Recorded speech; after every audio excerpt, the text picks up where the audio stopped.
Very simple, जैसे हम लोगों ने पहले केस में किया था, बिल्कुल आज हम लोगों ने दूसरे केस में भी किया।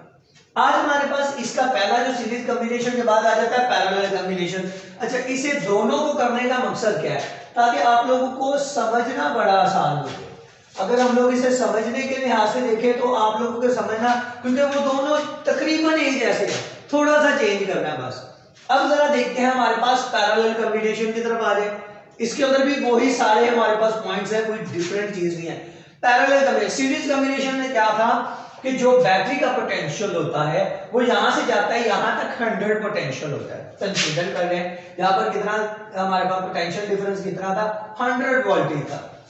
जैसे ही R1 पर गया, इसने 30 वोल्टेज को कंज्यूम कर लिया।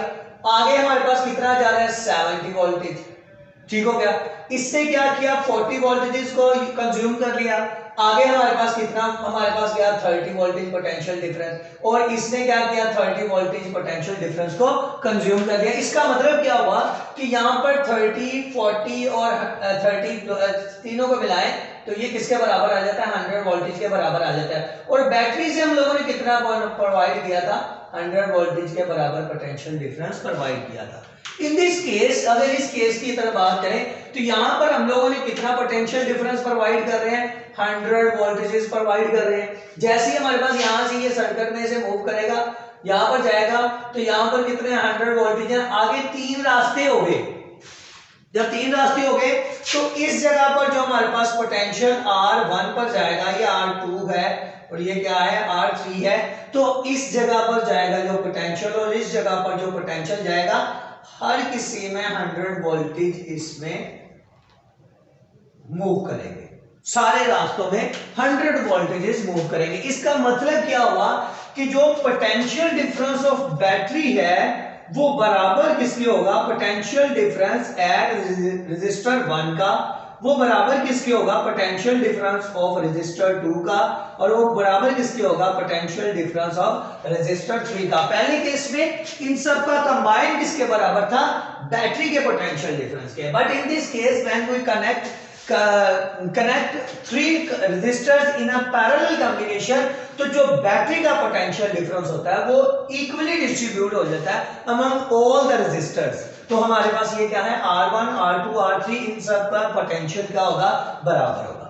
बट इस केस में क्या था, हमने कहा कि यहां से 100 स्टूडेंट्स मूव करते हैं, सब एक ही रास्ते को फॉलो करते हैं, तो सारी जगहों पर जो स्टूडेंट्स की वैल्यू है वो इक्वल आएगी।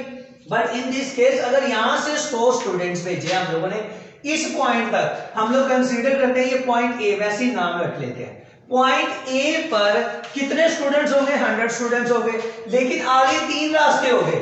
कुछ स्टूडेंट्स हमारे पास, फर्ज करते हैं 40 स्टूडेंट जो से हैं इस रास्ते को, 30 स्टूडेंट इस रास्ते को यूज कर लेते हैं। ठीक हो गया। इसी तरह 30 स्टूडेंट इस रास्ते को यूज कर लेते हैं और 40 स्टूडेंट इस रास्ते को यूज कर लेते हैं। इसका मतलब है स्टूडेंट्स डिवाइड हो गए। बिल्कुल इसी तरह जो इलेक्ट्रिक करंट इसमें से फ्लो करता है, इसमें जो चार्जेस होते हैं वो 100 यहां तक कंसीडर करें, 100 यहां पर है।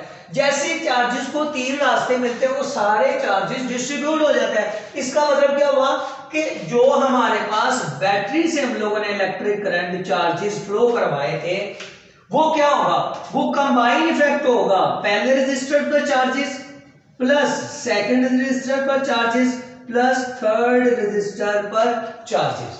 वो जो चार्जेस हैं वो डिस्ट्रीब्यूट हो गए, इसलिए इलेक्ट्रिक करंट डिस्ट्रीब्यूट हो गया, जिस वजह से हम लोग उनका कंबाइन इफेक्ट किसके बराबर होगा, बैटरी के प्रोवाइड करदा इलेक्ट्रिक करंट के बराबर होगा। अगेन उसके बाद by using the Ohm's law, यहां पर अगेन वही हम लोग लिखेंगे, बाय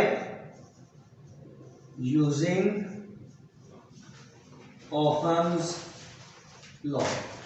ओहम्स लॉ का इस्तेमाल करेंगे। ओहम्स लॉ क्या था हमारे पास, वही सिंपल था, V is equal to IR। Simple, कोई मुश्किल वाली बात नहीं है, हम लोग उसकी वैल्यू यहां पर लिख देंगे।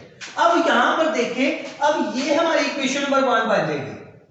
इसे हम लोग कंसीडर करेंगे इक्वेशन नंबर 1, जो टोटल हमारे पास इलेक्ट्रिक करंट है। अब हम लोग ओहम्स लॉ इस्तेमाल करना है, तो ओहम्स लॉ किसके बराबर था, V is equal to IR के बराबर था। अगर बेटा जी हम लोगों ने I की वैल्यू फाइंड आउट करनी है, आर इधर मल्टीप्लाई कर रहा हूं तो जा क्या हो जाएगा, डिवाइड हो जाएगा।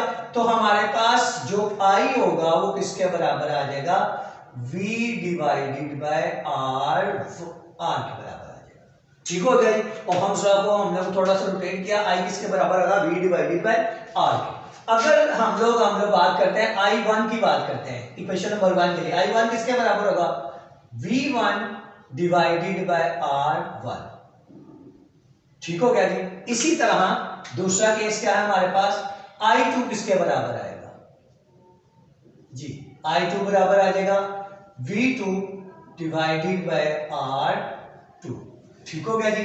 और थर्ड केस किसके बराबर, I3 किसके बराबर आ जाएगा, I3 बराबर आ जाएगा V3 डिवाइडेड बाय R3 के बराबर।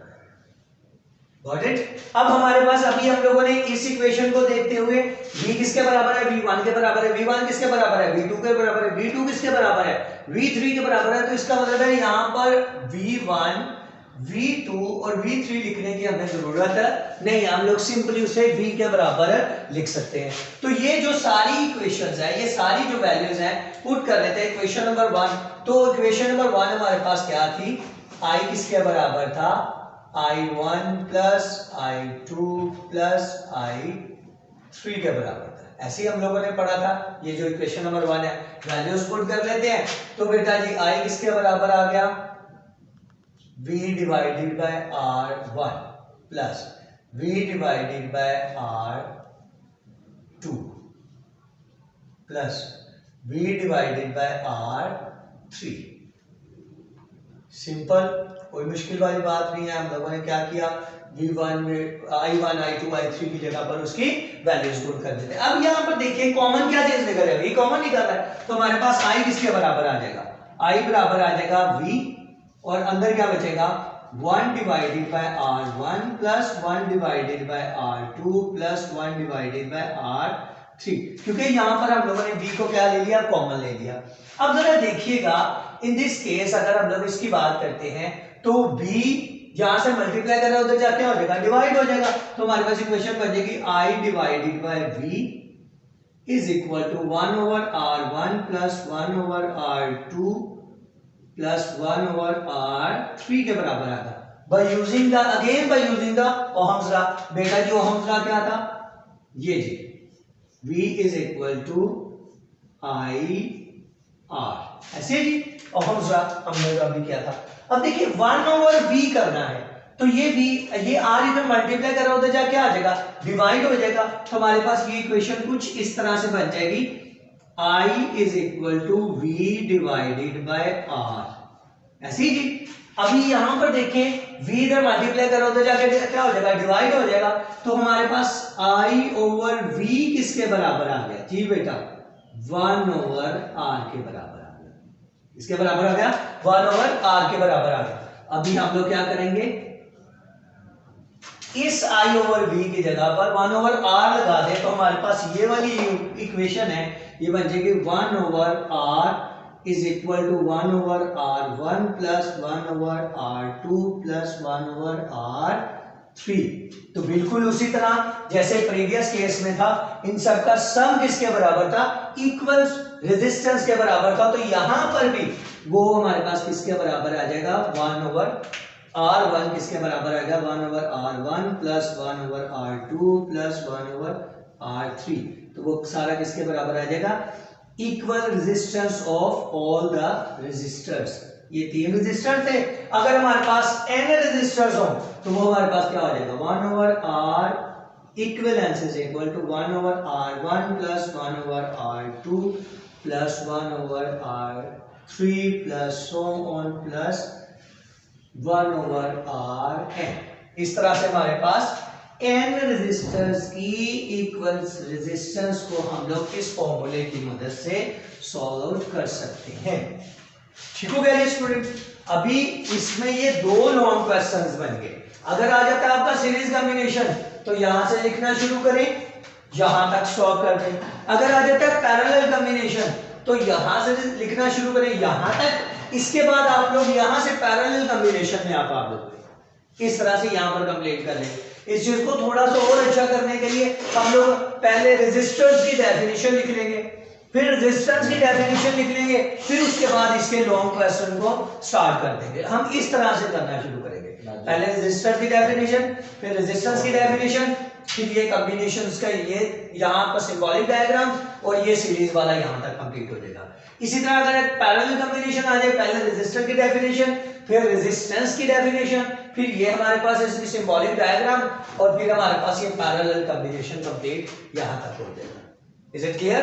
तो इसमें कोई भी आप लोगों को प्रॉब्लम हुआ, आप विदाउट एनी हेजिटेशन जब मर्जी हमारे से कोई भी क्वेश्चन पूछ सकते हैं। जी, थैंक यू वेरी मच।